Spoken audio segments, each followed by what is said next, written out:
And this is equal to, यहाँ B intersection है, एक ही बात है, अपॉन पी ए। ठीक है, सो इसके बाद हम सीखेंगे मल्टीप्लिकेशन थ्योरम कंडीशनल प्रोबेबिलिटी के बाद।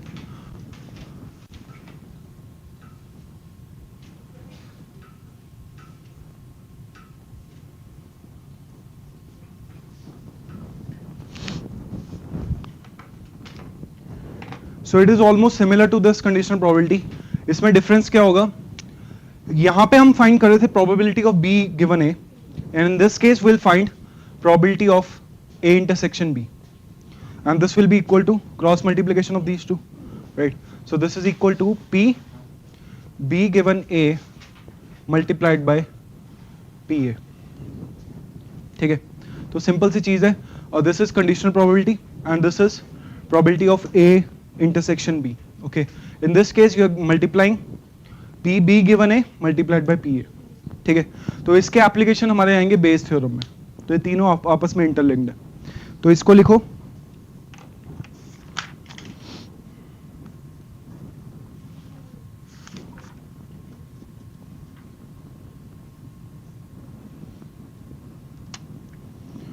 लिख लिया? ठीक है, सो एक क्वेश्चन लिखो, अ card is drawn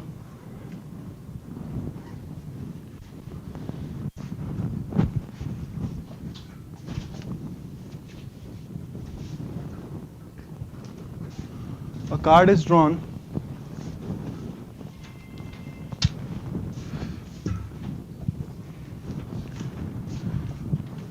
from a deck of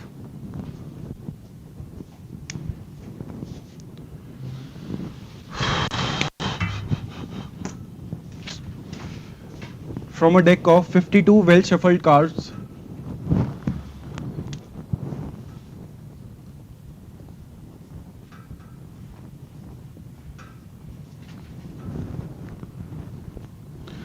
and the outcome is noted,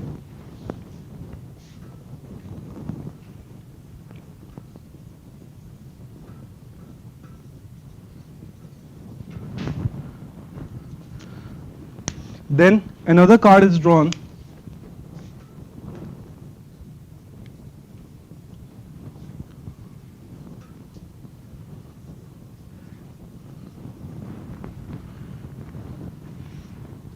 without replacing the first one. So this is very important.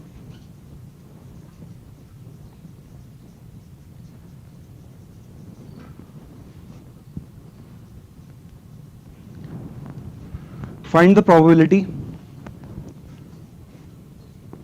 that first card is king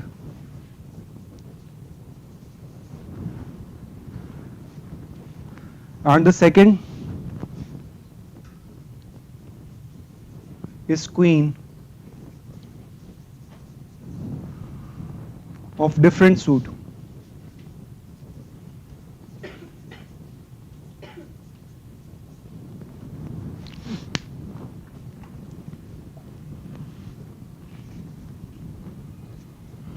okay, तो दो कार्ड्स ड्रॉ किए, ठीक है, one by one.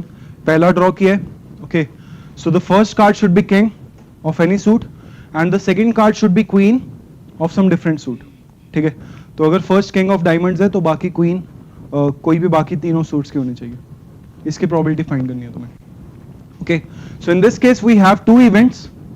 ठीक है, first is that the first card is king and the second is queen of different suit. ठीक है, तो एक को इवेंट ए मानेंगे, एक को इवेंट बी मानेंगे। You have to find the probability A intersection B. दोनों चीजें हमें चाहिए एक साथ। ठीक है, तो this will be equal to this. Solve करके देखो,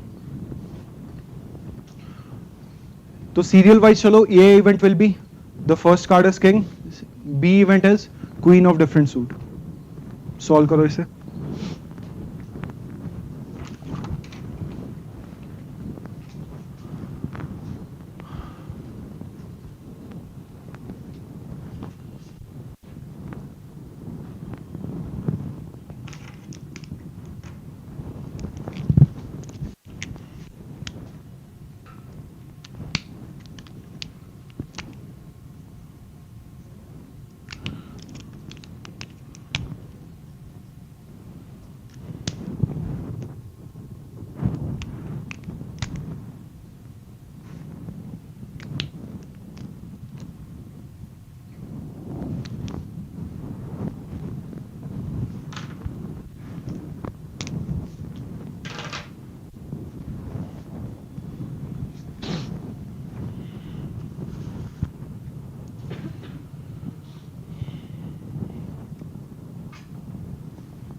डस्टर है इसके पीछे,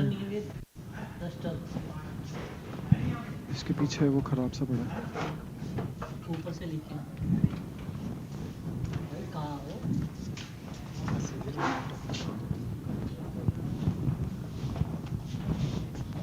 सर लेके आ। हम्म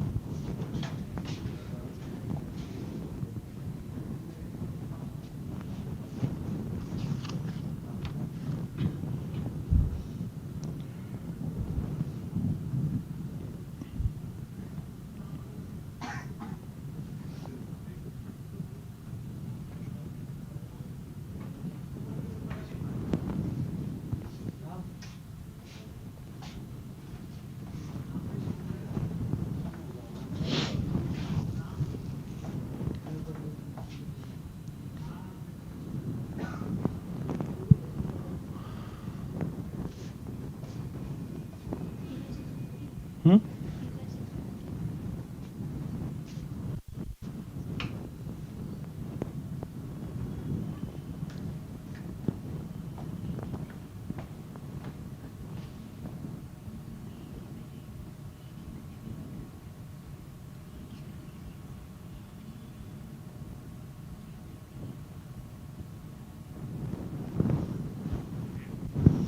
So we have two events. First is A event, that the first card is king,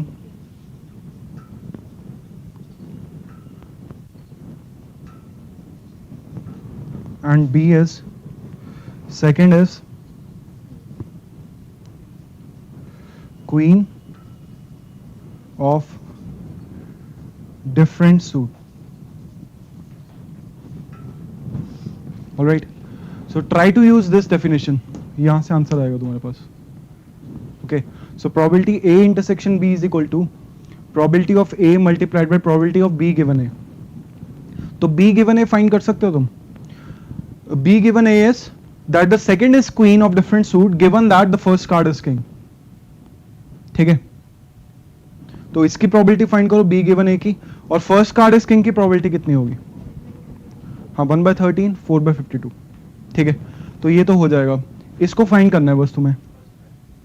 try.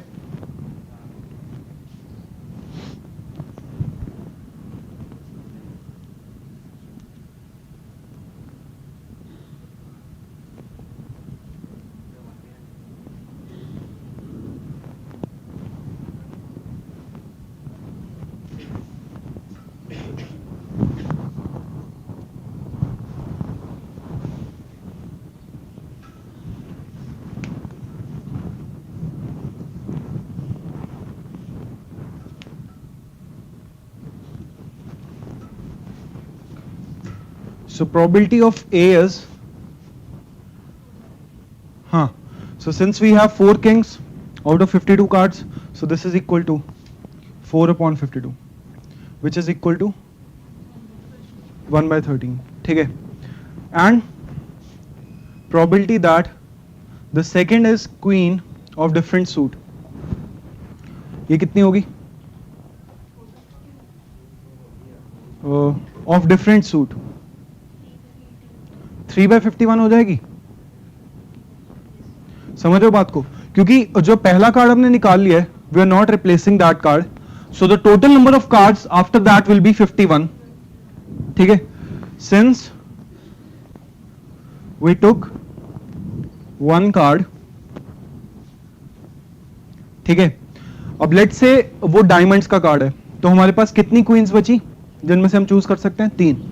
So this is equal to 3/51, which is 1/17. ठीक है, so we need to find P A intersection B, which will be equal to 1/13 into 1/17, which is equal to 1/221. ठीक है,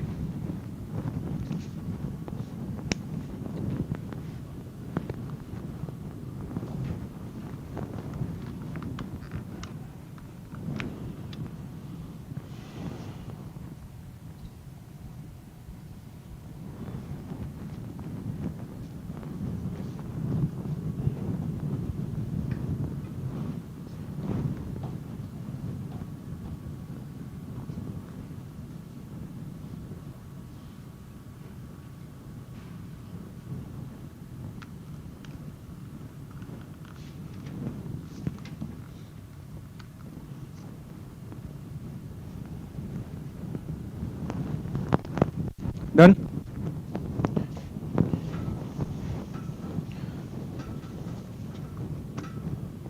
Next question is, two cards are drawn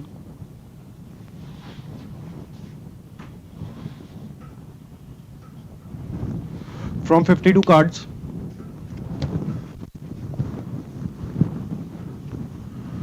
What is the probability that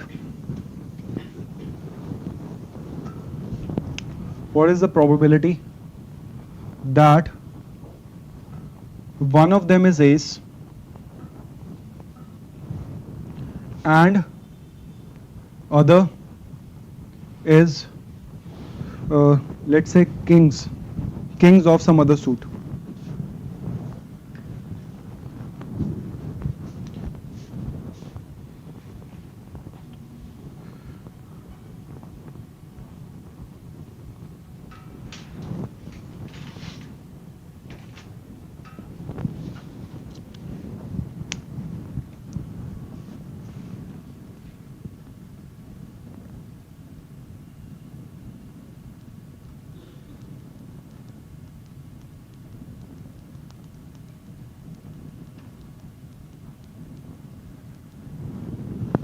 So what is the difference between this question and the previous question? बता सकते हो?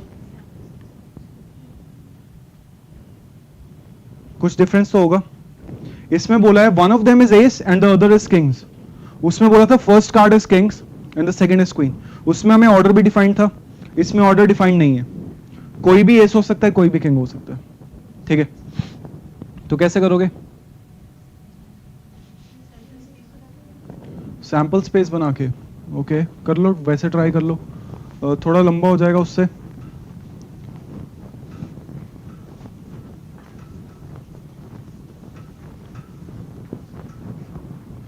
सी you have a total of 52 cards. ठीक है, तो probability, क्योंकि इस case में हमें ए इंटरसेक्शन बी नहीं फाइंड करना, क्योंकि ए और बी इवेंट्स डिफाइंड ही नहीं है. हम दोनों कार्ड्स को एक साथ निकाल रहे हैं. ठीक है, दो इवेंट्स है ही नहीं, एक ही इवेंट है यहाँ पे, क्योंकि दोनों कार्ड्स को मैंने निकाल लिए. तो टोटल पॉसिबल आउटकम्स कितने हो जाएंगे? 52 कार्ड्स में से दो कार्ड्स को निकालने के कितने हो जाएंगे? 52C2 हो जाएंगे. You are picking out 2 cards from 52 cards, so that is 52C2. ठीक है, और आगे देखो क्या चूज करना है. One of them is ace and the other is kings of some other suit. 4C1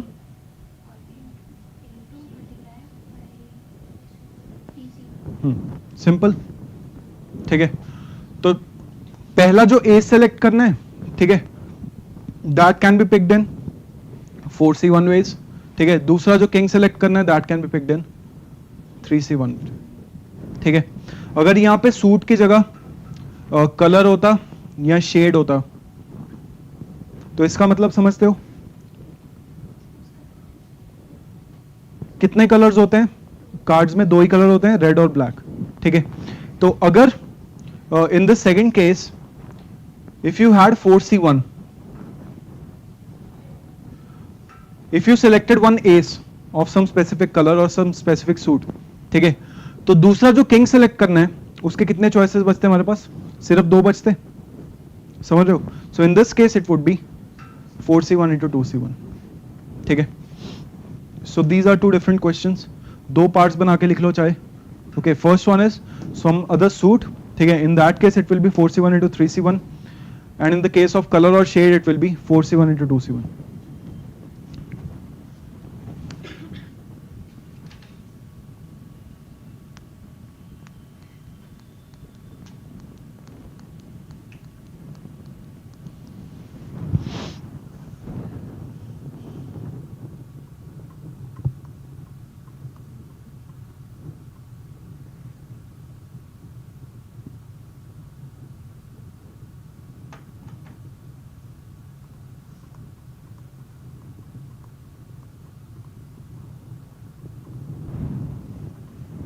हो गया? So colour and shade both mean the same thing. Okay, shade का मतलब कि अगर ब्लैक चूज किया है तो दूसरा भी ब्लैक ही होगा. ठीक है, और रेड चूज किया तो रेड होगा. Next is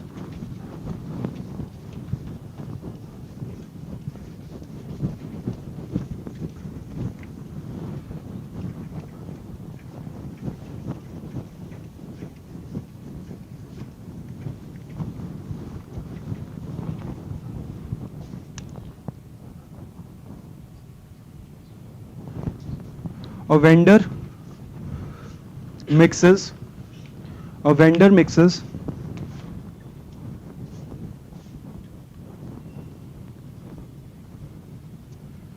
50 balls of bad quality with 100 balls of good quality.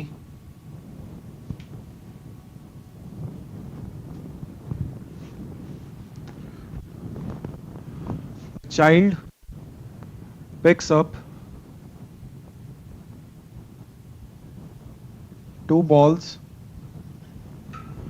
one by one.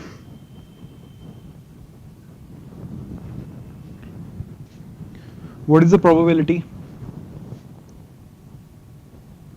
that first is both balls are of good quality?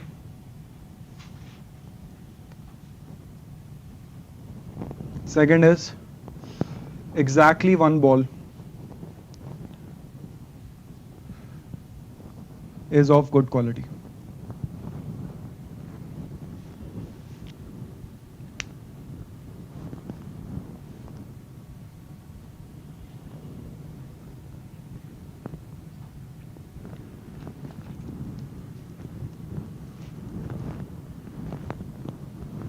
A vendor mixes 50 balls of bad quality with 100 balls of good quality.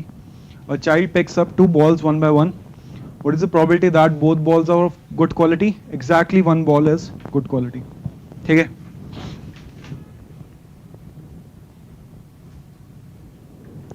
तो first part is easy. इसको तो normal probability से कर सकते हैं. Second part में multiplication theorem लगेगी. Okay.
1/9 and 4/9.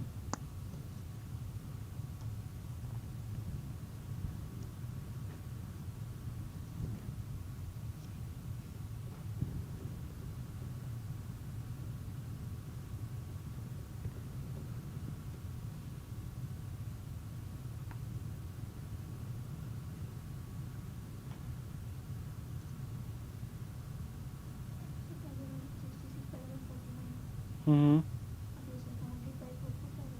100/447.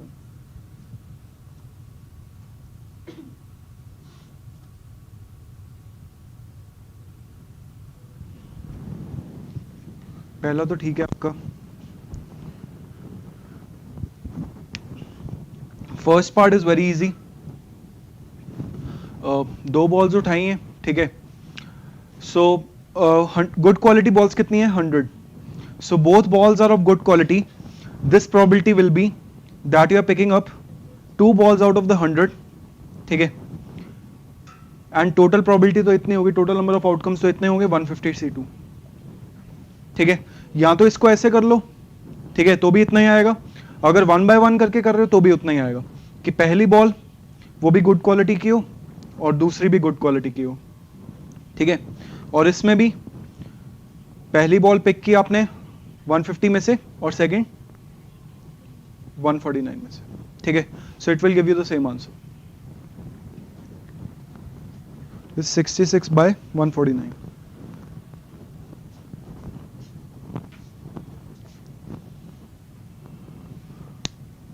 So in the first case it won't matter कि 1 by 1 पिक कर रहे हो या एक साथ पिक कर रहे हो. ठीक है. वो चीज सेम ही आ जाएगी क्योंकि दोनों बॉल्स आपको कौन सी चाहिए? गुड क्वालिटी की. इन the second case you need one of them of good quality and one of them of bad quality. तो उस केस में मैटर करेगा. ठीक है. तो अगर आप पहली बॉल बैड क्वालिटी की लेते हो तो दूसरी गुड क्वालिटी की आनी चाहिए. पहली गुड क्वालिटी की लेते हो तो दूसरी बैड क्वालिटी की आनी चाहिए. ठीक है. तो दोनों केसेस लेके दोनों को ऐड करके then you will get the answer in the second case. Okay.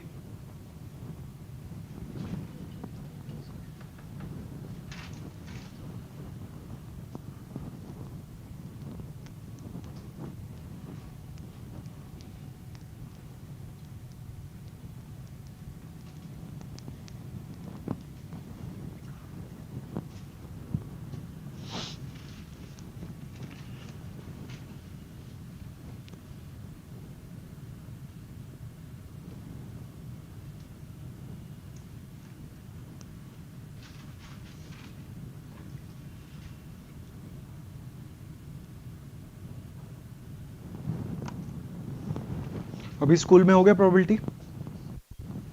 नहीं हुआ?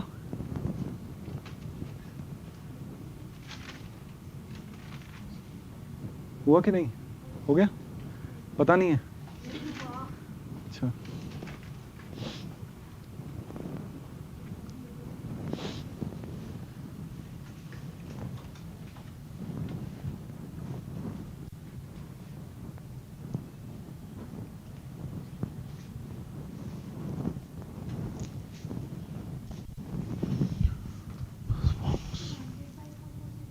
हाँ.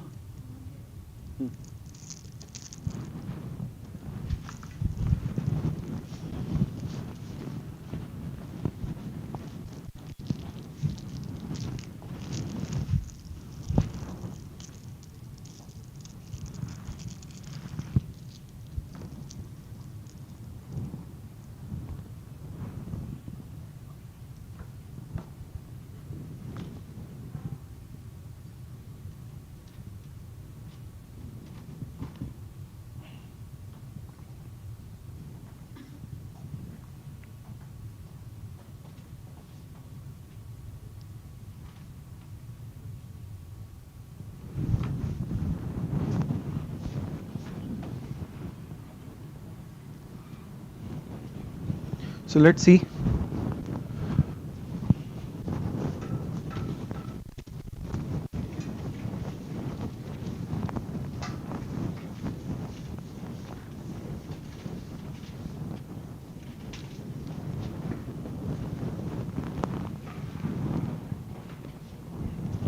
So will have two events कि फर्स्ट वाली गुड हो और दूसरी बैड, प्लस फर्स्ट वाली बैड दूसरी वाली गुड, ठीक है. So how will you do this?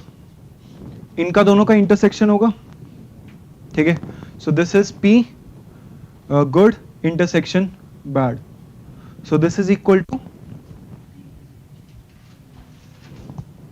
Probability of bad given good, ऐसे ही होगा, मल्टीप्लाइड बाय प्रोबेबिलिटी ऑफ, ठीक है.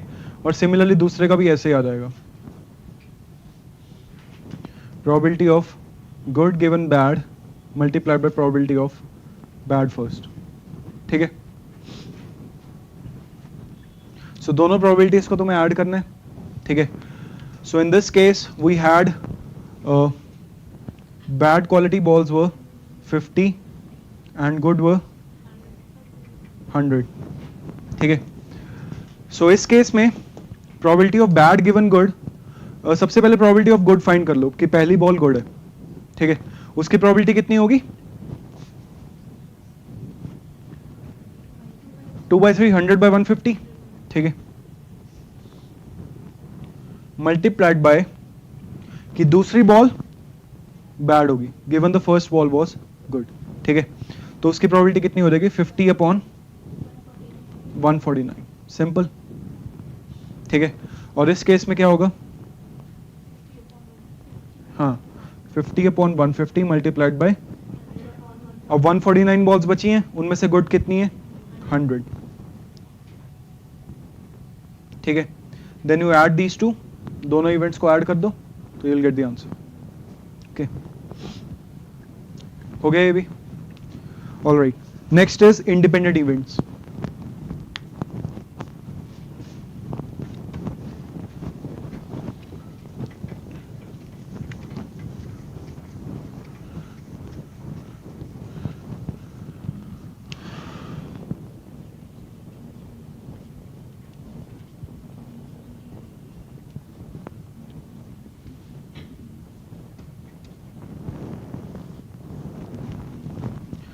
So first of all you have to understand the meaning of independent events. Definition लिखो. If the occurrence of event B, if the occurrence of an event B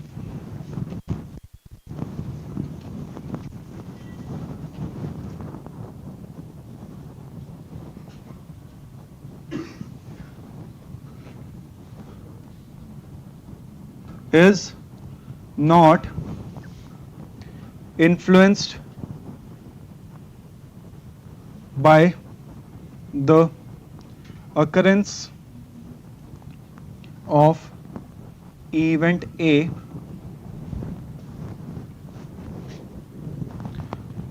occurrence के बाद यहां पे लिख लो occurrence और non occurrence.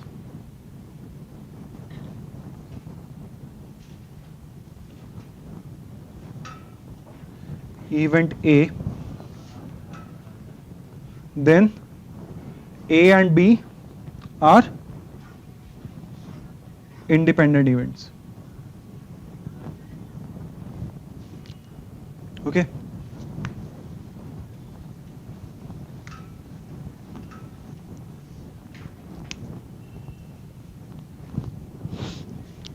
So in the starting of probability we did one term which was mutually exclusive events.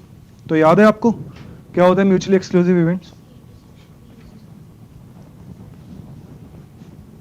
A intersection B is equal to 0. Probability of A intersection B is equal to 0 और A intersection B is equal to, क्योंकि ये sets हैं तो A intersection B will be equal to 5 और probability of A intersection B is equal to 0. ठीक है. So इस case में इसकी डेफिनेशन क्या होती है म्यूचुअली एक्सक्लूसिव की? That they both can't occur together. ठीक है, दोनों इवेंट्स एक साथ नहीं हो सकते. और इस केस में हम क्या बोल रहे हैं? The occurrence of event B is not influenced by the occurrence of event A. Occurrence और नॉन अकरेंस, तो दोनों में डिफरेंस समझ में आ रहा है आप दोनों को, आप लोगों को, या दोनों सेम है? सेम है? डिफरेंस समझ में आ रहा है? नहीं? तो देखो, Like if I say I have a dice, ठीक है, so in a dice event A is that I get a 5, okay, या फिर I get a 6, and B event is getting a prime, ठीक है. तो ये दोनों इवेंट्स म्यूचुअली एक्सक्लूसिव इवेंट्स हैं. A इंटरसेक्शन B कितना होगा बताओ? इन दोनों में कुछ इंटरसेक्शन आएगा? A event is getting a 6 and B event is getting a prime, ठीक है. So A intersection B in this case is equal to 5. While in this case independent events का मतलब ये है कि A event is let's say getting a 6 on die, all right, and the B event is getting a heads on the coin, okay.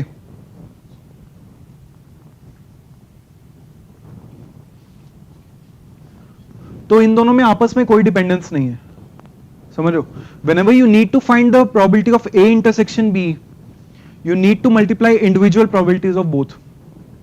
दोनों की individual probabilities को आप multiply कर दोगे, then you will get the probability of A intersection B in this case, in the case of independent events, okay.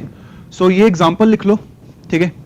In a dice this case is happening, ठीक है, getting a 6 or getting a prime or getting a 2 or 3 or 5, all right, and in this case getting a 6 and getting a heads on the coin, ठीक है. आपस में कोई dependency नहीं है दोनों का. So it is generally confused, independent events is generally confused with mutually exclusive events, जबकि इन दोनों में कोई रिलेशन नहीं है, ठीक है. So in the case of independent events A intersection B is not equal to 0. Probability of A intersection B is not equal to 0, alright.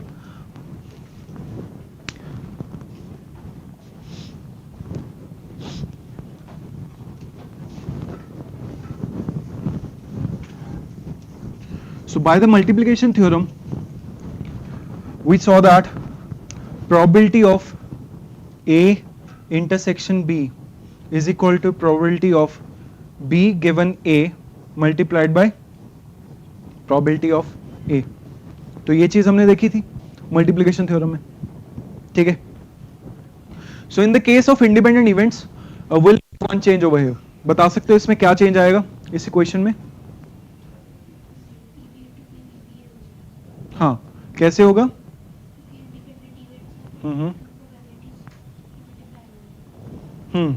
तो difference कैसे आएगा? कौन सी टर्म में डिफरेंस आएगा यहाँ पे?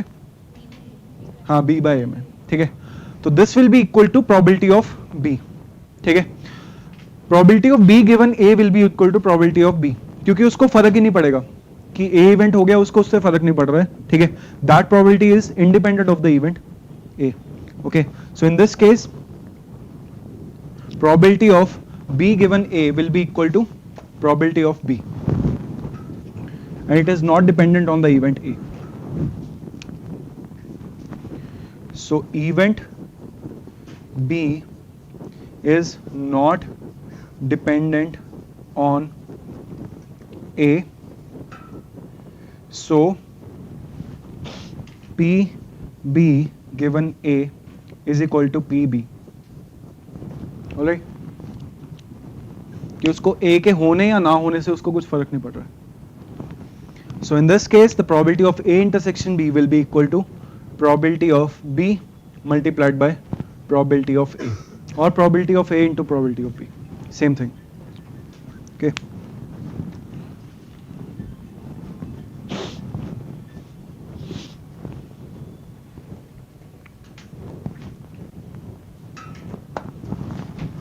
And also, if A and B are independent events, A and B are independent, then A complement and B complement are also independent. Okay? तो ये भी लिख लो. अगर A और B इंडिपेंडेंट इवेंट्स होते हैं तो उन दोनों के कॉम्प्लीमेंट्स भी इंडिपेंडेंट इवेंट होते हैं. तो इसका मतलब probability of A complement intersection B complement will be equal to probability of A complement multiplied by probability of B complement, ठीक है.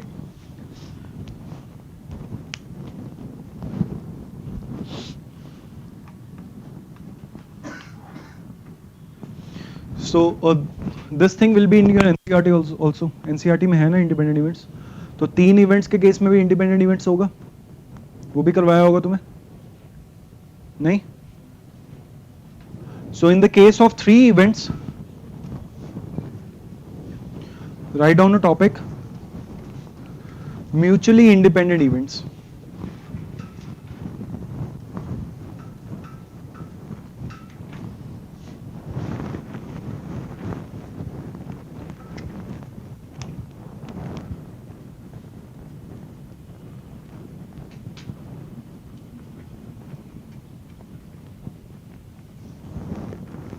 So this is the next topic, mutually independent events.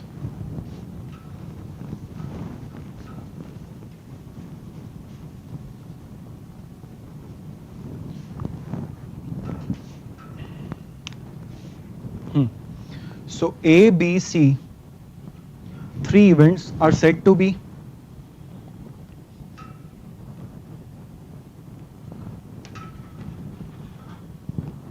mutually independent events if, so first condition is they are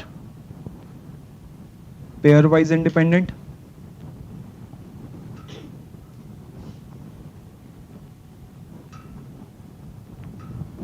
and the second condition is P A intersection B intersection C is equal to PA into PB into PC.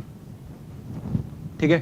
So pairwise independence means कि आपस में दोनों का intersection लोगे, PA intersection B should be equal to PA into PB, B intersection C is equal to PB into PC, and similarly for A and C, and they should satisfy this fourth condition. ठीक है? That PA intersection B intersection C is equal to the product of 3 individual probabilities. All right.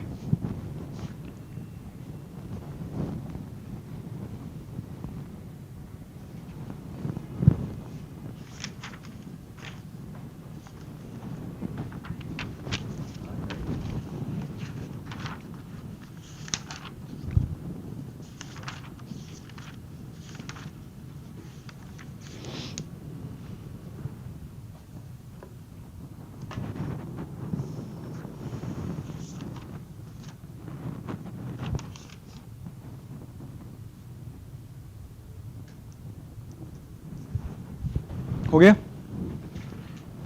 ठीक है, तो एक question लिखते हैं, उसमें तुम लोगों को चेक करना है that if they are independent or not. All right. So consider a sample space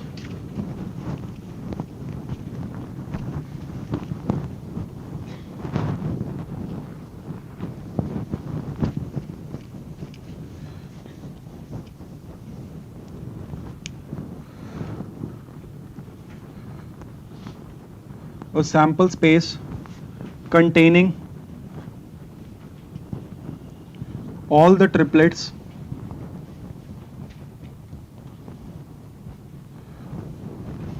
formed using 1, 2 and 3.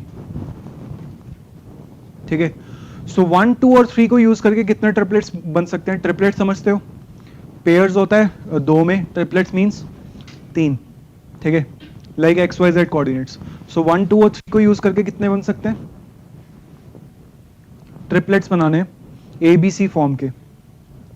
तो A1 भी हो सकता है, लाइक 1, 1, 1, 1, 2, 3, 3, 2, 1. ओके, 27 बनेंगे.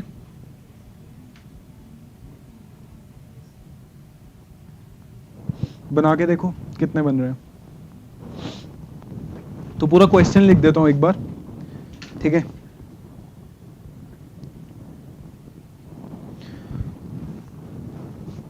A is the event that the first, या फिर ट्रिपलेट्स को ऐसे मान लेते हो, एक्स वाई जेड मान लेते हैं. ठीक है? So A is the event that x is equal to 1, B is the event that y is equal to 2, and C is the event that z is equal to 3. So you have to find that whether A, B and C are mutually independent events or not. ठीक है?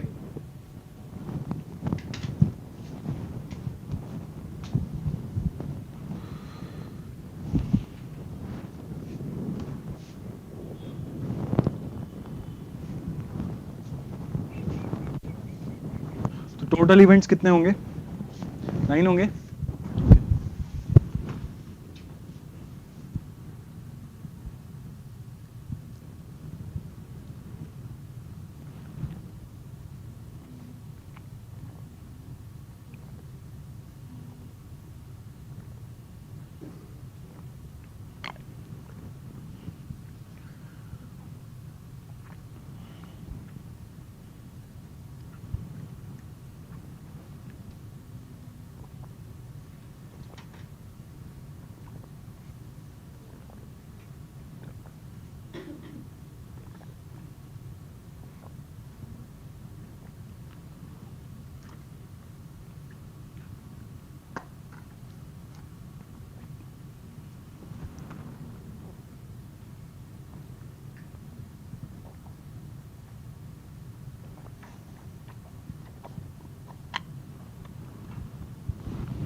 Twenty seven हो गए।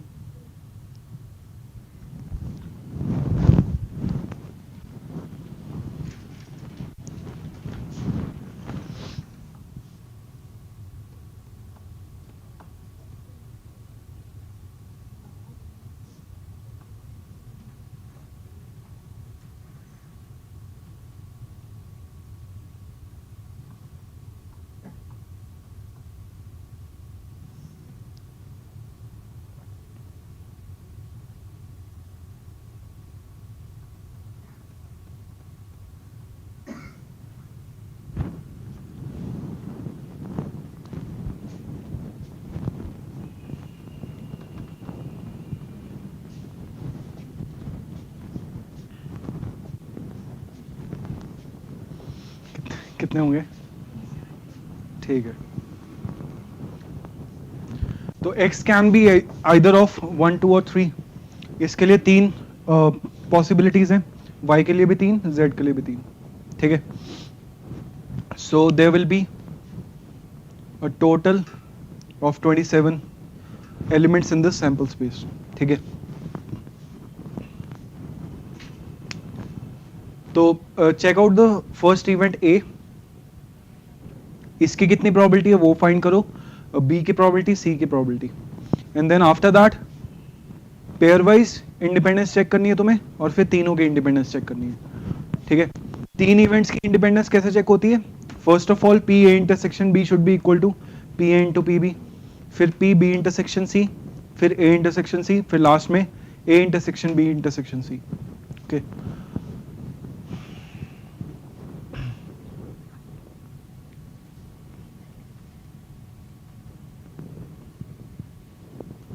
So what is the probability of A? 1/3. Okay. So probability of A will be कि first वाला जो है, ठीक है, वो तुम्हारा 1 होना चाहिए और बाकी दोनों कुछ भी हो सकते हैं। ठीक है।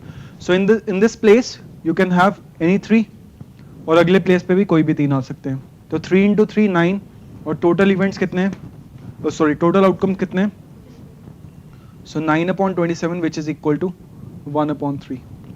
In the next case, probability of B, हाँ, इस केस में भी 1/3, and this is further equal to probability of C. ठीक है। तो तीनों की probabilities equal आ रही हैं 1/3 के। ठीक है। Next we have to check probability of A intersection B। ठीक है। तो A इंटरसेक्शन B में फर्स्ट 1 होना चाहिए, सेकंड 2, और थर्ड कुछ भी हो सकता है। ठीक है। तो इसकी प्रोबेबिलिटी कितनी होगी? 3/27, which is equal to 1/9। Probability of B intersection C कितना होगा? 1/9 ही होगा। ठीक है। और C इंटरसेक्शन A भी सेम ही होगा। ठीक है। तो are they pair wise independent और नो? पेयर वाइज इंडिपेंडेंट हो जाएंगे। क्योंकि A intersection B is equal to 1/9 which is equal to the product of PA and PB.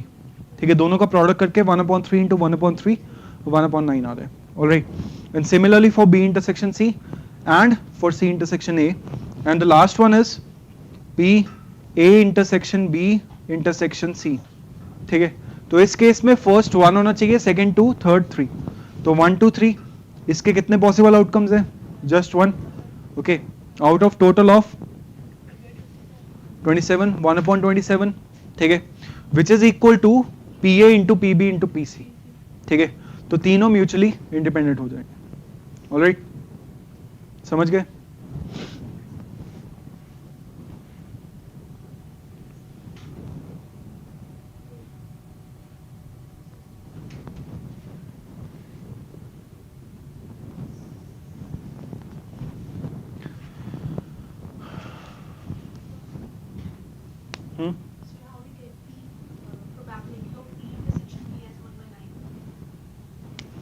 Okay, देखो यहाँ पे हाँ 1 आ सकता है, 3/27 नहीं आ जाएगी. यहाँ पे 1 फिक्स्ड है, सेकंड पे 2 फिक्स्ड है, यहाँ पे 3 आ सकते हैं कोई भी. ठीक है ना, और टोटल कितने हैं? 27. सो 3/27 1/9. ठीक है, नेक्स्ट इज, तो इसी का एक सिमिलर क्वेश्चन कर लेते हैं.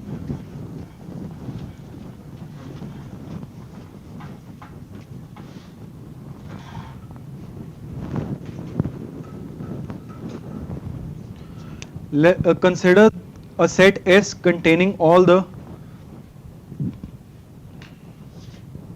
permutations of 1 2 3. okay, so इस केस में ट्रिपलेट्स बनाने, but they should be permutations of 1 2 3 and 3 more triplets, 1 1 1 2 2 2 and 3 3 3. ठीक है, तो यहां पे भी 3 इवेंट्स वही हैं. A is that x is equal to 1, B is that y is equal to 2 and C is that z is equal to 3. तो इस केस में तुम्हें चेक करना है that whether they are mutually exclusive or mutually independent or not. तो इस case में triplets बन रहे हैं x y z के, which are the permutations of 1 2 and 3. ठीक है, and we have 3 additional triplets, 1 1 1 2 2 2 and 3 3 3. ठीक है, तो total number of elements find करो, total number of triplets find करो सबसे पहले, और उसके बाद इंडिविजुअली प्रोबेबिलिटीज निकालो, और उसके बाद पेयर वाइज, और उसके बाद तीनों की एक साथ. ठीक है, तो स्टेप बाय स्टेप सॉल्व करो. सबसे पहले टोटल नंबर ऑफ ट्रिपलेट्स कितने बन रहे हैं वो फिगर आउट करो. So x, y, z, these are the permutations of 1, 2 and 3. Permutation समझते हो? हाँ, कि रेपिटेशन यहाँ पे नहीं होगा, कि 1 2 3 को ही तुम्हें आगे पीछे करना है. ठीक है, permutations का ये मतलब होता है arrangements of 1 2 and 3. Alright.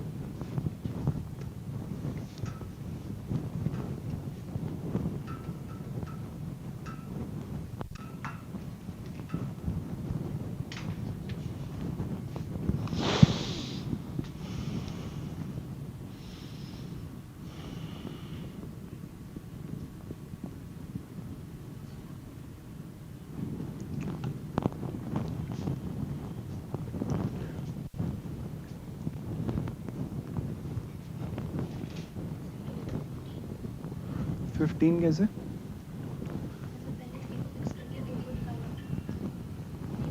हाँ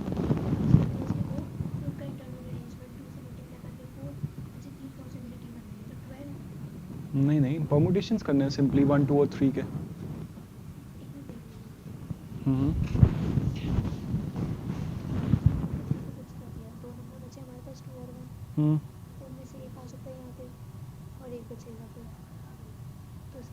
इनमें 2 आ सकते हैं, यहाँ पे 2 आ सकते हैं, यहाँ पे 1 आ सकता है. ठीक है, 2 हो गए. वो तो हो ही गया ना.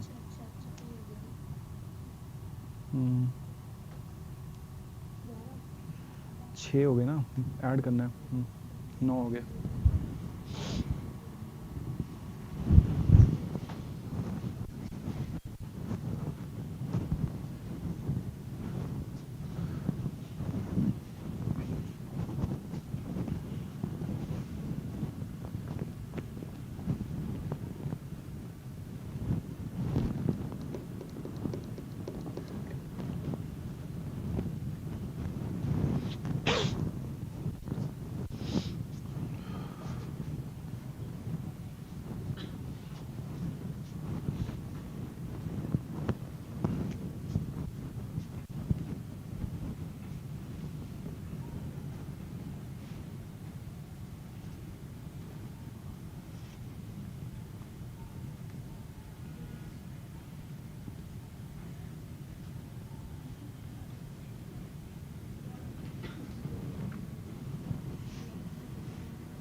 नहीं है, पेयर वाइज है, और तीसरे वाले, वो चौथे वाला नहीं है। ठीक है। So total number of events figure out हो गए तुम्हारे। टोटल नंबर ऑफ ट्रिपलेट्स कितने बनेंगे? हाँ, 9 बनेंगे इस केस में। Check this out. यहां पे तुम्हारे पास 3 पॉसिबिलिटीज हैं। ठीक है। ट्रिपलेट्स के केस में you need 3 numbers and you have 3 choices. So first number can be any 3 of these. ठीक है। तो यहाँ पे 3 numbers आ सकते हैं, जो permutations की फर्स्ट एक्सरसाइज की थी हमने पी एंड सी में, और सेकंड में 2 पॉसिबिलिटीज बचते हैं। ठीक है। यहाँ पे तीनों में से कोई भी फिक्स हो सकता है। लेट्स से 2 फिक्स हो गया और 1 और 3 बचे, तो यहाँ पे 2 पॉसिबिलिटीज बची। And in the last case we are just left with 1 possibility. So total number of triplets, total number of permutations will be equal to 6. ठीक है। और यहाँ पे 3 और triplets दे रखे हैं, so total triplets will be equal to 9.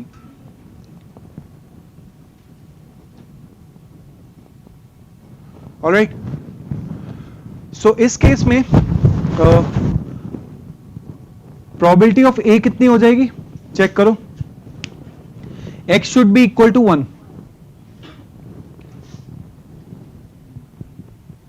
3 case बनेंगे सिर्फ, एक आएगा 1 2 3, एक आएगा 1 3 2, और तीसरा हमें गिवन है 1 1 1। समझ रहे हो ना?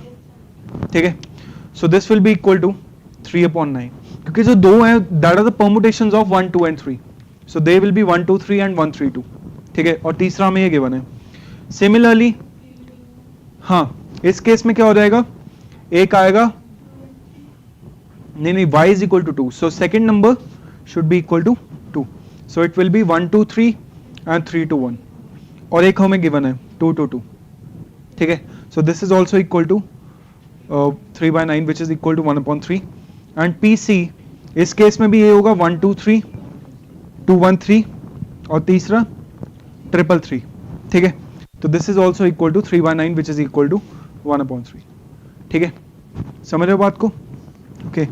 सो PA is equal to PB is equal to PC is equal to 1/3 in this case.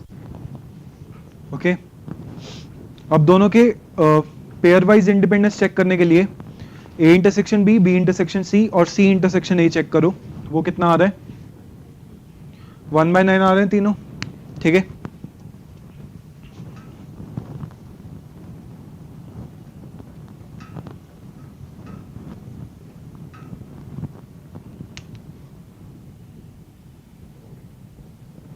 हाँ, तो P A intersection B, this means first number should be 1, second should be 2, तो थर्ड क्या होगा, परमुटेशंस में से ही आएगा 1 2 3, और कुछ तो हो ही नहीं सकता। समझ रहे बात को? ठीक है, क्योंकि इनमें से तो कोई हो नहीं सकता वो, ठीक है, क्योंकि यहाँ पे 1 आ गया, यहाँ पे 2 आ गया। In this case all the 3 numbers are exactly same, ठीक है, और यहाँ पे हमें परमुटेशंस करनी है तो 1 2 3 पॉसिबल होगा। तो P A intersection B is equal to 1/3, P B intersection C कितना होगा, वो भी 1/9, सॉरी, हाँ। तो इस केस में डैश 2 3, तो first place should be filled with 1 only, and similarly for C intersection A, तो इस केस में क्या होगा, 1-3 इज इक्वल टू 1/, ठीक है। एक ही पॉसिबिलिटी बचती है, that is 1 2 3 in all this cases, ठीक है। So are they pair wise independent, yes, ठीक है, क्योंकि P A intersection B is equal to P A into P B which is 1/3 into 1/3, ठीक है, और B intersection C is equal to the product of these two, and similarly C intersection A, ठीक है। हाँ हाँ,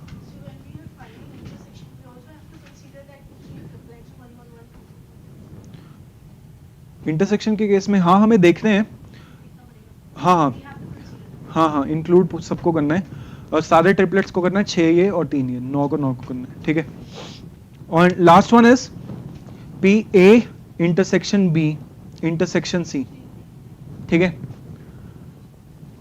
तो a का मतलब क्या है, x should be equal to 1, b का मतलब y is equal to 2 and 3। So just one case out of total 9 cases, 1/9, is this equal to PA into PB into PC? So for independent events, PA intersection B intersection C should be equal to the product of individual probabilities, which is PA into PB into PC. But this is equal to 1/27. So these are not equal. So therefore, ये independent events नहीं है, mutually independent events नहीं है। समझ गए? ठीक है। तो even if they are pairwise independent, ठीक है, you have to check the fourth condition as well, उसके बाद ही हम figure out कर सकते हैं। And similarly, if I have more than 3 events,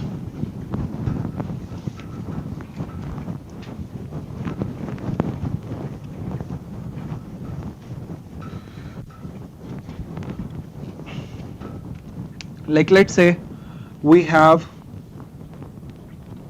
4 events A, B, C and D, ठीक है। अगर तुम्हारे पास 4 इवेंट्स होते हैं तो कितनी कंडीशंस चेक करनी पड़ेंगी, बता सकते हो?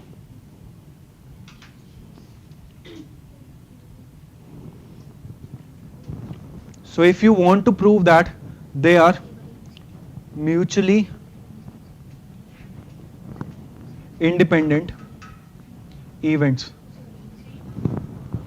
so how many conditions do we need to find out? No.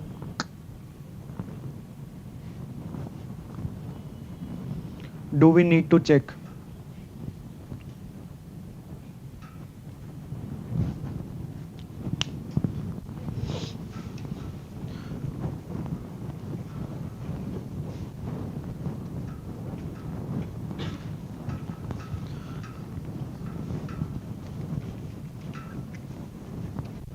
तो 3 के केस में हमने क्या किया, सबसे पहले 2-2 का इंटरसेक्शन चेक किया, फिर 3-3 का, ठीक है। इस केस में 2-2 का, 3-3 का और फिर चारों का एक साथ, ठीक है। तो सबसे पहले ए बी का, फिर ए सी ए डी, हाँ B C B D and C D. सबसे पहले ये 6 चेक करेंगे, उसके बाद A B C A B D और बी सी डी, और कुछ बचा, ए सी डी, ठीक है। तो ये चारों कंडीशंस चेक करेंगे, उसके बाद ए बी सी डी, ठीक है। So in this case you have to check 11 conditions, ठीक है। और अगर तुम्हारे पास 10 इवेंट्स हो तो कितनी कंडीशंस चेक करोगे? तो पैटर्न दिख रहा है तुम्हें, कैसे होगा? सबसे पहले 2-2 की चेक करनी है, फिर 3-3 की, 4-4 की, 8, 9, 10 सबकी चेक करनी पड़ेंगी। तो बताओ 10 इवेंट्स के केस में कितनी कंडीशन चेक करनी पड़ेंगी? सोच के बताओ थोड़ा। पी एंड सी याद करो.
हम्म. 10C 2. सबको ऐड कर देंगे. ठीक है. सो यू हैव सबसे पहले 10 में से दो दो के पेयर्स बना के उनकी कंडीशन चेक करनी पड़ेगी. Like A B C up to J तक होगा. ए बी ए जे सब ऐसे चेक करनी पड़ेंगे. सो दे विल बी 10C2. और उसके बाद तीन तीन ट्रिपलेट्स की चेक करनी पड़ेगी प्लस 10C3 अप टू. ठीक है. और हमें इसका सम पता है 10C0 plus 10C1 plus 10C2 up to 10C10. ये सम कितना होता है? 2 to the power 10 होता है. ठीक है. तो अगर तुम्हें ये वाला सम फाइंड करना है तो ये कितना आ जाएगा? 2 to the power 10 माइनस 11 हो रहा है. ठीक है. तो ऐसे आंसर हो जाएगा. तो इतनी कंडीशंस चेक करनी पड़ेंगी. अगर यहाँ पे n इवेंट्स होते तो कितनी कंडीशंस होती? 2 to the power n minus n minus 1. ठीक है.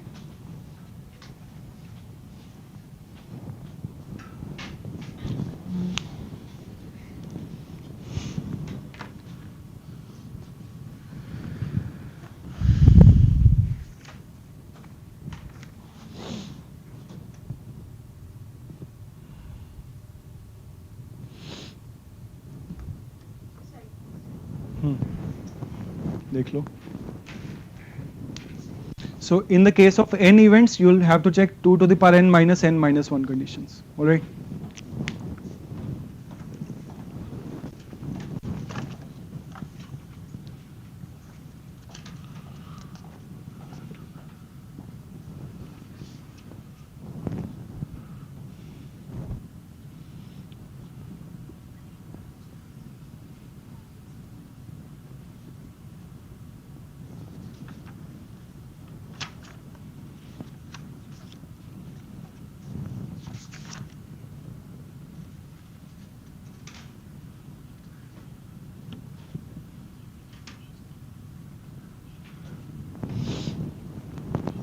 हो गया यहां तक? आगे लिखो binomial probability.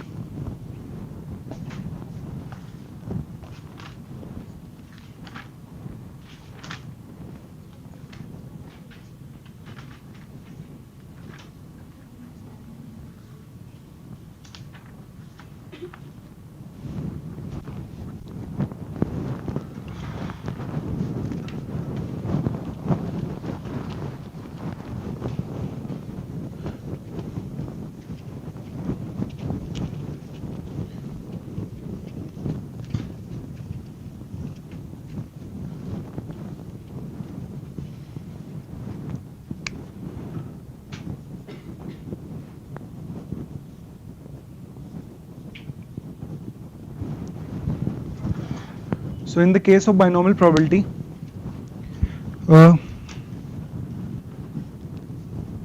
let's say we have an experiment. So an experiment can have two outcomes. ठीक है, तो उनको ऐसे डिफाइन कर देते हैं, या तो we'll have, हाँ, और फेलियर. ठीक है, पढ़ रखा है ये.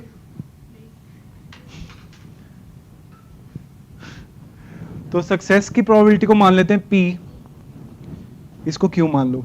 ठीक है, तो one thing is sure that P plus Q will be equal to 1. ठीक है, या तो सक्सेस होगा या फेलियर होगा. So P plus Q will be equal to 1. ठीक है, so in the case of let's say n trials, ठीक है, in the case of n trials,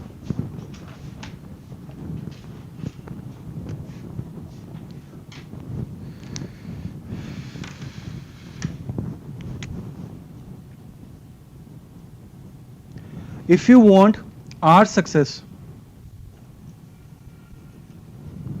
ठीक है, तो इसकी प्रोबेबिलिटी कितनी आएगी? That will be equal to NCR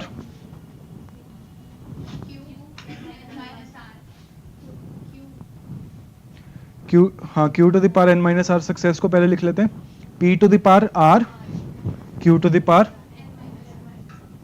ठीक है, कि अगर तुम्हारे पास n ट्रायल्स हो रहे हैं, ठीक है, so out of this n trials, R trials should lead to success. ठीक है, and this R trials can be any R of them n. ठीक है, तो n में से R चूज करने के कितने वेज होते हैं? NCR ways. ठीक है, नाउ दीज NCR वेज, ठीक है, R केसेस में तुम्हारे पास सक्सेस आएगा और Q केसेस में, sorry, n minus R cases में फेलियर आएगा, जिसकी प्रोबेबिलिटी Q है.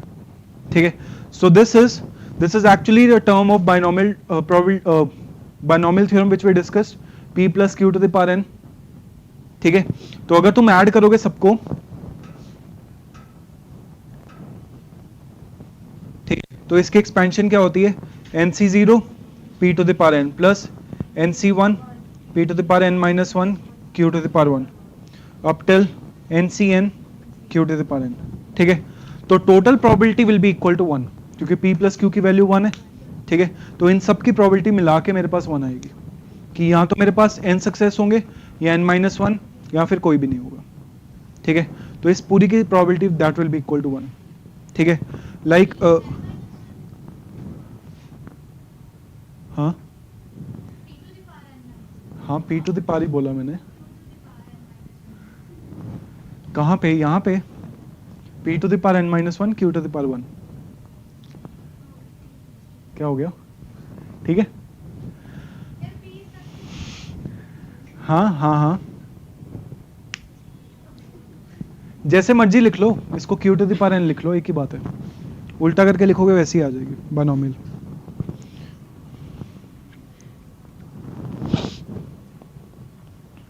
क्वेश्चन लिखो, क्वेश्चन लिखो, तुम अपने आप आ जाएगा समझ. A pair of die, a pair of dice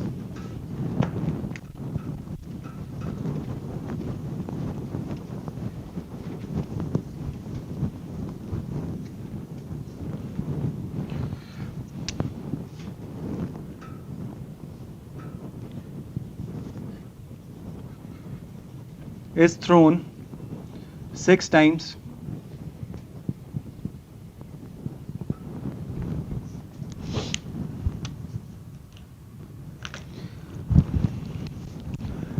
getting a doublet,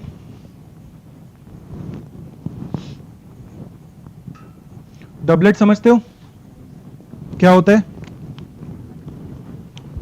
हाँ, कि दोनों डाइस पे सेम नंबर आ जाए, ठीक है। Getting a doublet is considered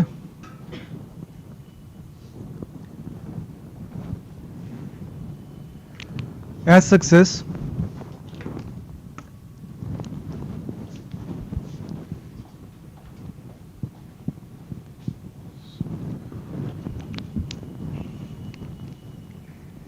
find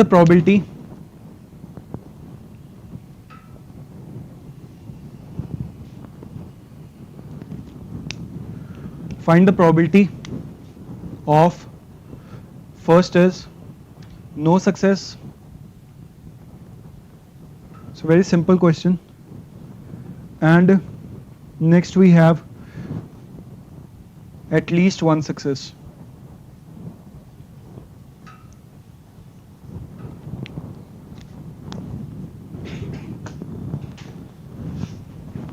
A pair of dice is thrown 6 times. Getting a doublet is considered as success. Find the probability of no success.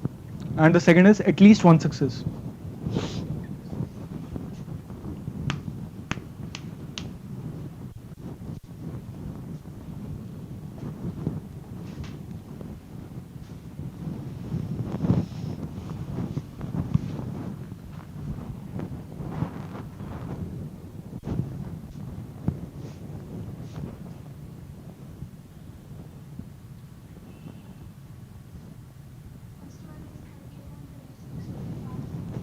Mm-hmm.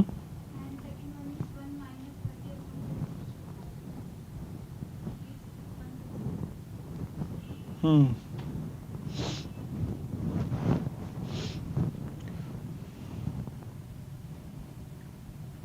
So no success के case में और सारे के सारे failures होंगे, ठीक है। So in this case you will have 6C 0 success, ठीक है। और सक्सेस की प्रोबेबिलिटी कितनी है?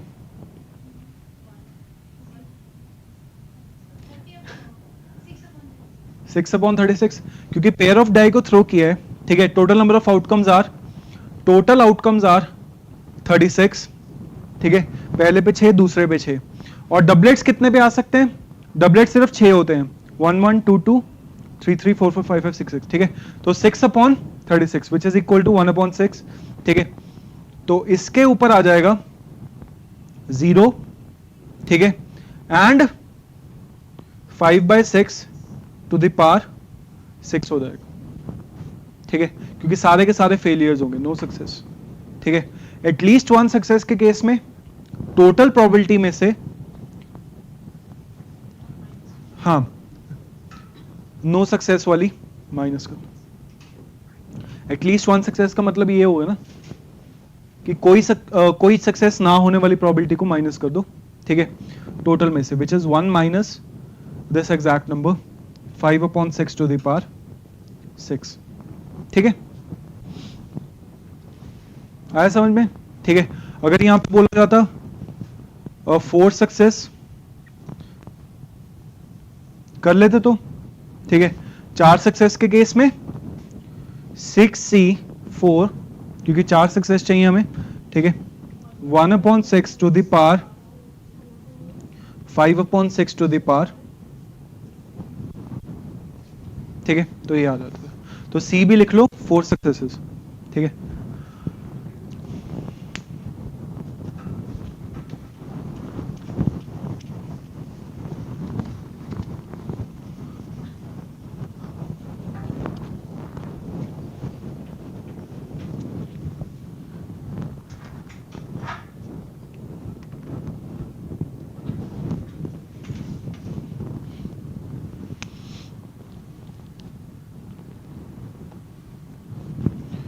नेक्स्ट क्वेश्चन लिखो।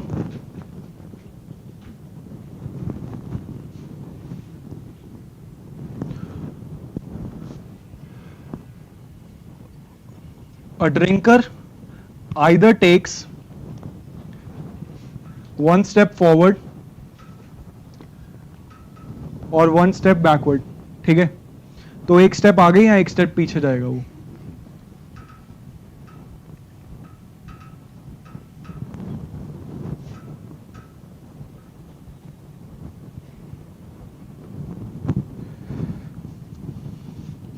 the probability that he takes step forward is equal to 0.4. ठीक है, तो बैकवर्ड्स की प्रोबेबिलिटी कितनी होगी? 0.6 हो जाएगी. ठीक है, फाइंड द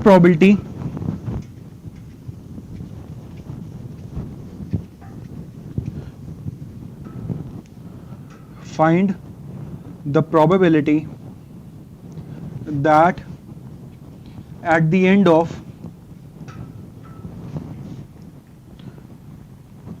11 steps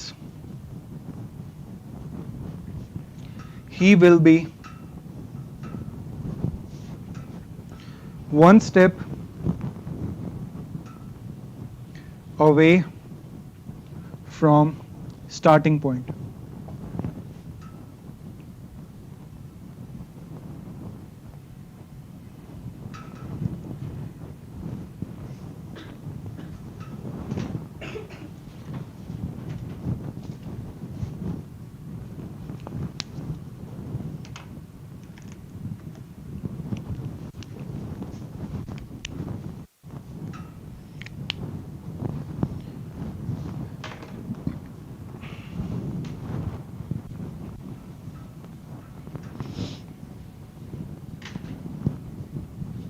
समझ में आ गया क्वेश्चन?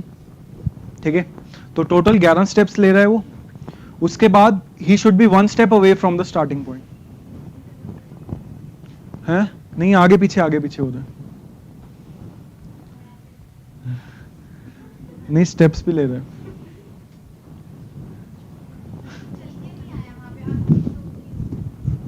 हाँ,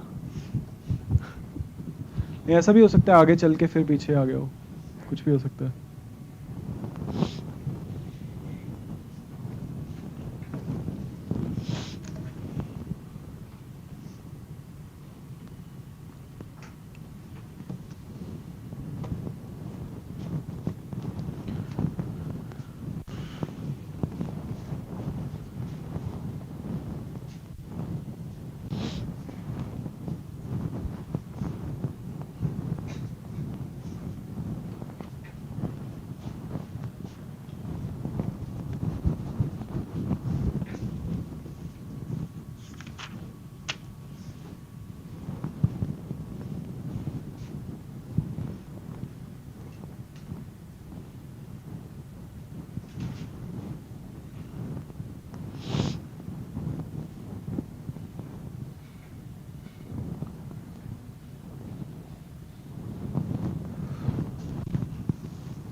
इलेवन सी.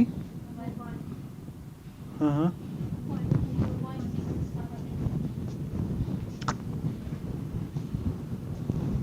ये कैसे किया?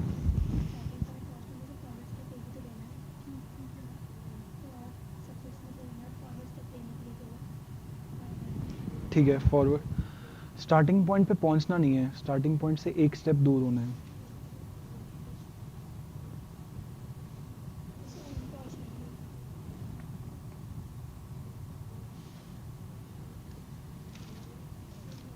इसका मतलब ये हो गया कि एक स्टेप आगे 10 स्टेप पीछे, तो वो स्टार्टिंग पॉइंट से कितने स्टेप दूर हो गया? 9 स्टेप्स.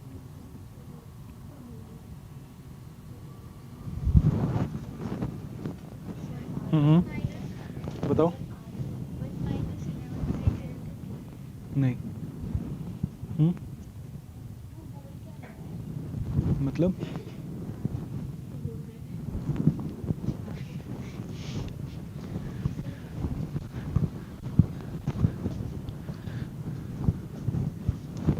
देखो, ये स्टार्टिंग पॉइंट है. ठीक है, तो लेट्स से ये पहला स्टेप है, ठीक है, ये फ्रंट स्टेप हो गया, आगे वाला स्टेप, और बैकवर्ड स्टेप यहाँ पे आ गया। ठीक है, अब तुम लोगों ने क्या किया है कि एक स्टेप आगे किया और तुमने 0.4 की पावर 1 की है और 0.6 की पावर 10 की है, तो इसका मतलब वो एक स्टेप आगे गया, ये उसका स्टार्टिंग पॉइंट था, और फिर 10 स्टेप पीछे गया। समझ रहे हो? पर लास्ट लाइन में वो ये बोल रहा है कि स्टार्टिंग पॉइंट से उसको सिर्फ एक स्टेप दूर होना है, तो इस केस में तो स्टार्टिंग पॉइंट से बहुत दूर हो गया।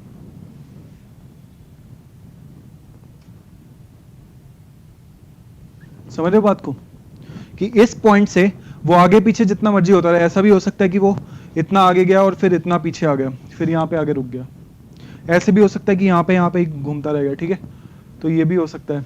तो तुम्हें टोटल प्रोबेबिलिटी फाइंड करनी है कि वो इस स्टार्टिंग पॉइंट से सिर्फ एक स्टेप दूर है, और एक स्टेप फॉरवर्ड या बैकवर्ड कुछ नहीं गिवन है, दोनों में से कुछ भी हो सकता है। सोचो।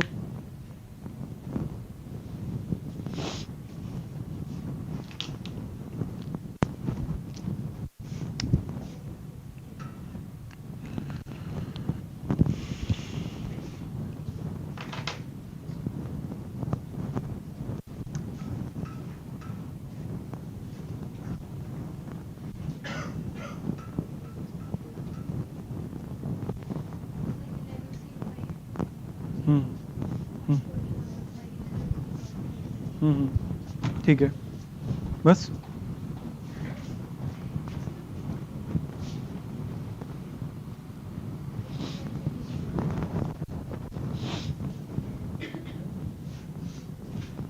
Okay. So the question is that a person is taking either one step forward or one step backward. All right. He's taking one step forward with a probability of 0.4. Okay. So the probability that he'll take one step forward is 0.4, and the probability that he'll take one step backward is obviously 1 minus 1.4, which is equal to 0.6. So at the end of 11 steps, now these 11 steps can be either forward or backward. कुछ भी हो सकता है. It can be anything. All right.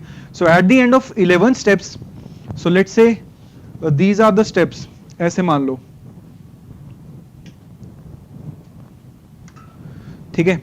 तो extreme cases can be that he takes 11 steps forward, all the steps are forward, and another extreme will be 11 steps backward. ठीक है. In all these cases, in both of these cases, he will be 11 steps away from the starting point.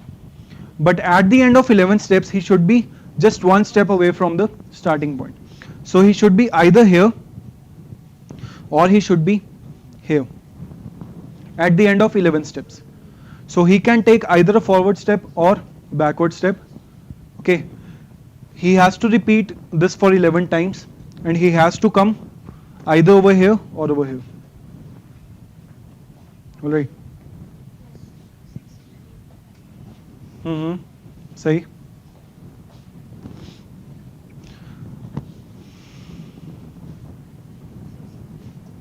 हो गया. ठीक है, और दोनों add हो जाएंगी.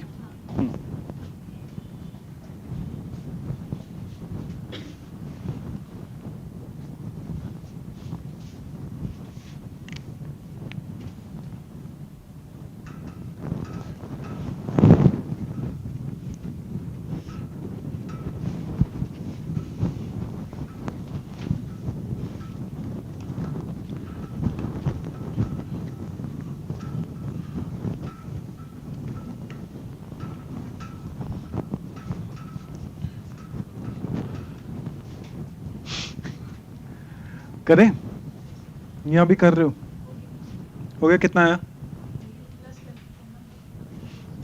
ठीक है, तो ठीक है. So see, if he has to land over here, ठीक है, in this case 6 स्टेप्स आगे होने चाहिए और 5 स्टेप पीछे होने चाहिए किसी भी ऑर्डर में. ठीक है. So to land over here, it should be 11. हाँ, 11c6 multiplied by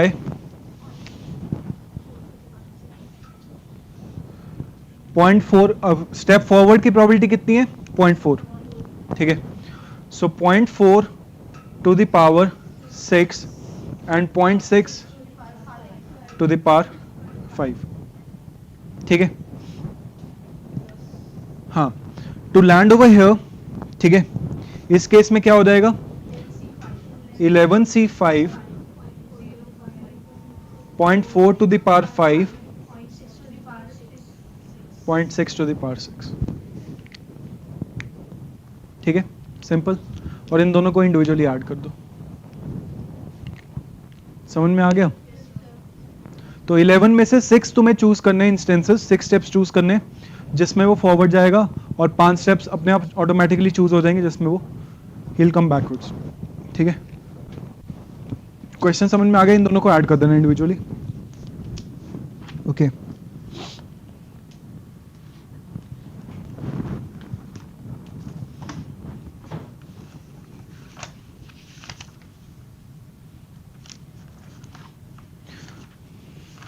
Next we have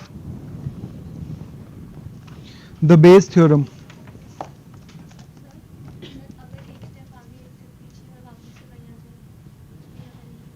ग्यारह स्टेप करने ना टोटल. वो भी इसमें इंक्लूडेड है. इसमें इंक्लूडेड है वो भी. कैसे इंक्लूडेड है? जैसे फॉरवर्ड बैकवर्ड मान लेते हैं, ठीक है, एफ बी मान लेते हैं. तो एक एफ फिर बी फिर फॉरवर्ड बैकवर्ड फिर ये और फिर फॉरवर्ड. ठीक है, तो मेरे पास टोटल कितने स्टेप्स हैं 11 स्टेप्स हैं. ठीक है, they can be filled with F और बीज. ठीक है, तो मुझे 6 जगह पे एफ रखना होगा और 5 जगह पे बी रखना होगा. ठीक है, तो 6 जगह पे एफ रखने के लिए I have to choose 6 positions out of this 11 positions which can be done in 11 से 6 वेज. और वहां पे मैंने एफ को रख दिया और फिर बी को रख दिया. कैसे भी रख दो वो पहुंचेगा यहीं पे. ठीक है, अगर सारे के सारे एफ हो गए फिर सारे के सारे बी तो भी वहीं पे पहुंचेगा. ठीक है, समझ गए हो? Alright. So next is Bayes theorem.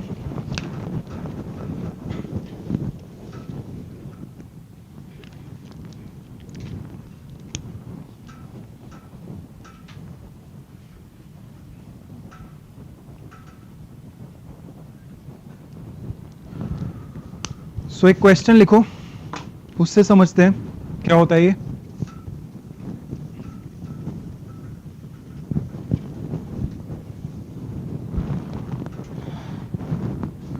A lady has 10 coins in her purse.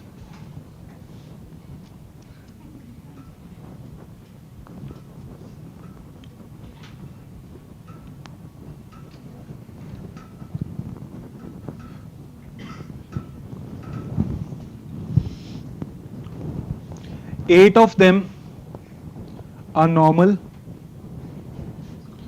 हाँ, नॉर्मल या अनबायस्ड लिख लो. One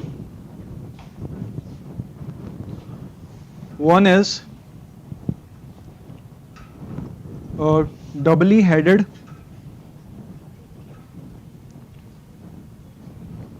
and one is doubly tailed.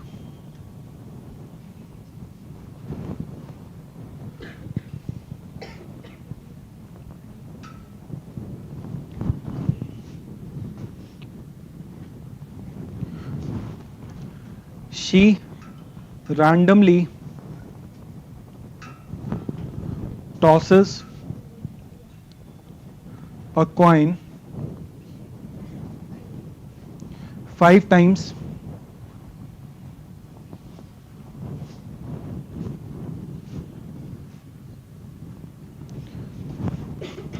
and the coin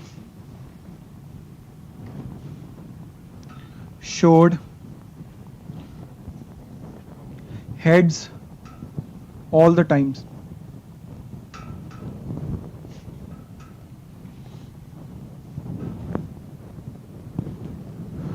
Find the probability that the coin picked was doubly headed.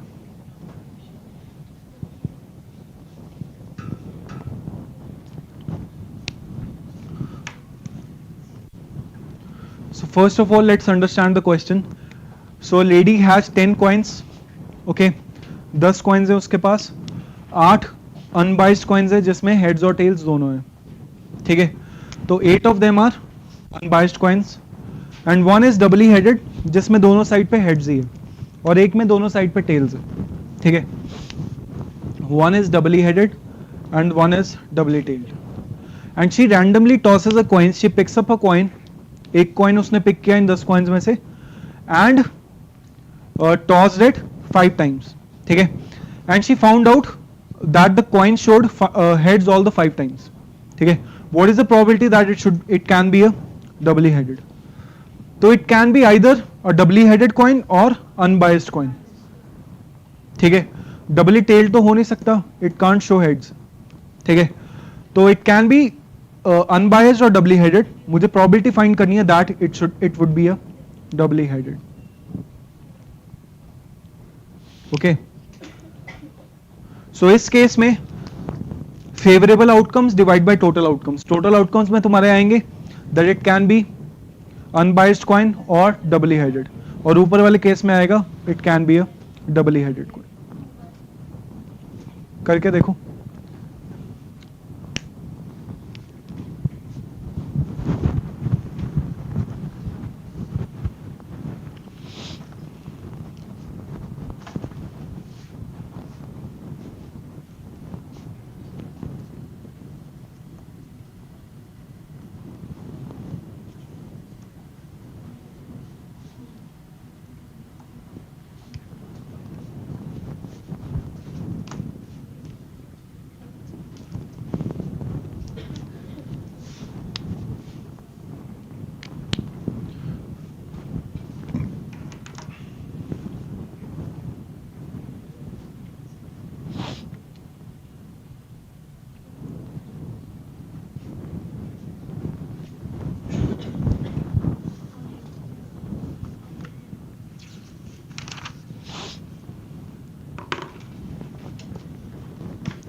Blue है.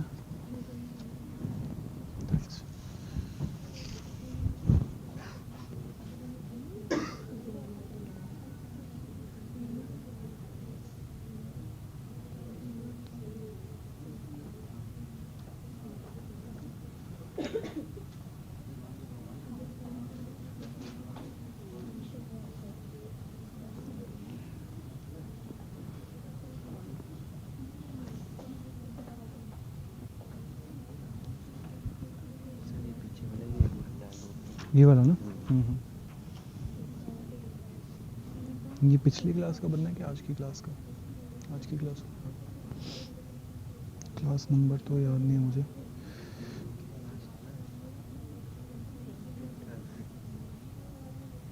अच्छा,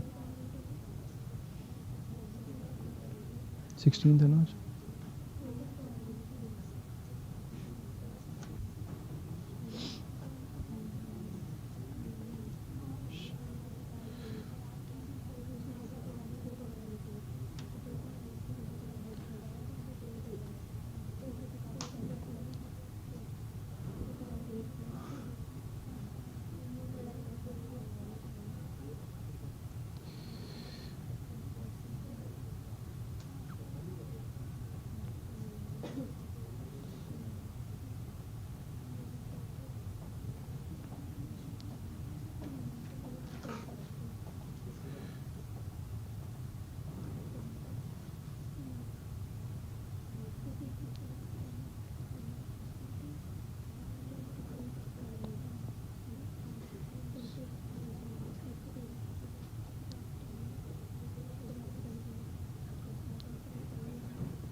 नहीं नहीं,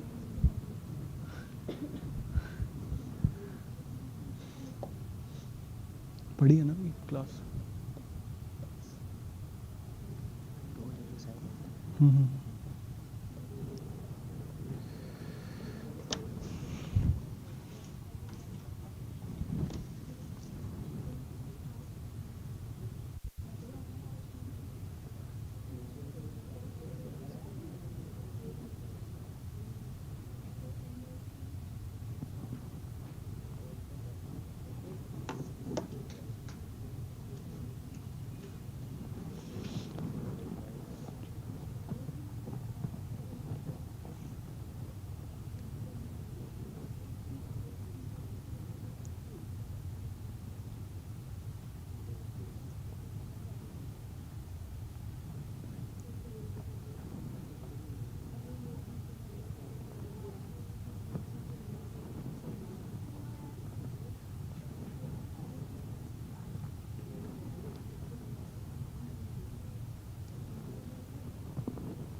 बताता हूँ। नहीं,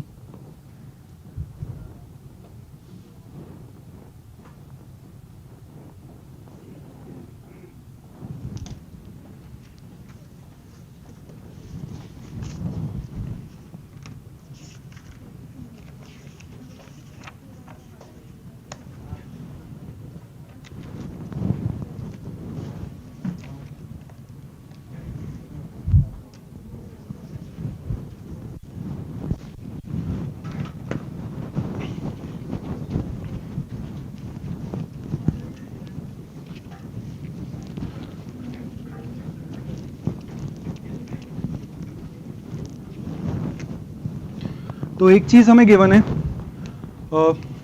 that all the coins all the 5 times it show up heads, पांचों के पांचों बार हमारा हेड्स आ रहा है, ठीक है।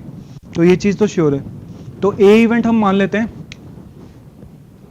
That we getting heads all the 5 times, ठीक है। और हमारे पास 3 टाइप के कॉइन्स हैं, कौन कौन से? ठीक है, तो पहले वाले को मान लो अनबायस्ड यू, ठीक है, डबली हेडेड डबली टेल्ड, ठीक है। तो हमें प्रोबेबिलिटी क्या फाइंड करनी है? That it should be doubly headed given that event A is happening, यही फाइंड करना है ना हमें, that the coin should be doubly headed given that it shows heads all the 5 times. All right, so Bayes theorem says that in this case, ठीक है, तुम्हें क्या find करना पड़ेगा? सबसे पहले ऊपर तुम्हारा आ जाएगा, ऊपर तुम्हारा सिर्फ वही केस आएगा डबली हेडेड वाला, ठीक है, और नीचे तुम्हारे पास आ जाएंगी ऑल द पॉसिबिलिटीज, ठीक है। तो टेक केयर दैट तुम्हारे पास 10 कॉइन्स है, ठीक है, 8 उनमें से क्या है? अनबायस्ड, एक क्या है? डबली हेडेड, और एक क्या है? डबली टेल्ड, ठीक है। तो सबसे पहले इन 10 कॉइन्स में से you have to choose one of them, ठीक है। So what is the probability that you pick out this doubly headed coin? 1/10, ठीक है। And what is the probability that it will show heads all the times? 1, वो तो हमेशा 1 ही रहेगी, क्योंकि कोई भी साइड आ जाए तो वो हमेशा 1 ही रहेगी, तो 1 to the power 5, ठीक है। और नीचे क्या आएगा? फर्स्ट केस इज कि वो डबली हेडेड हो, 1 to the power 5, प्लस वो डबली टेल्ड हो, उसकी प्रोबेबिलिटी कितनी होगी? 0, ठीक है। और अगला केस कि वो अनबायस्ड हो, multiplied by 1/2 to the power 5, so this will be your answer, ठीक है। इसको सॉल्व कर लोगे? समझ में आ गया? So this is the probability for doubly headed, this is the probability for doubly headed, doubly tailed उसकी तो 0 है, ठीक है, and this is the probability for unbiased. So सबसे पहले हमने एक कॉइन पिक किया है, उसके बाद उसको 5 बार थ्रो किया, ठीक है। तो बाकी हम नेक्स्ट टाइम फिनिश करते हैं बेस थ्योरम को। Thank you.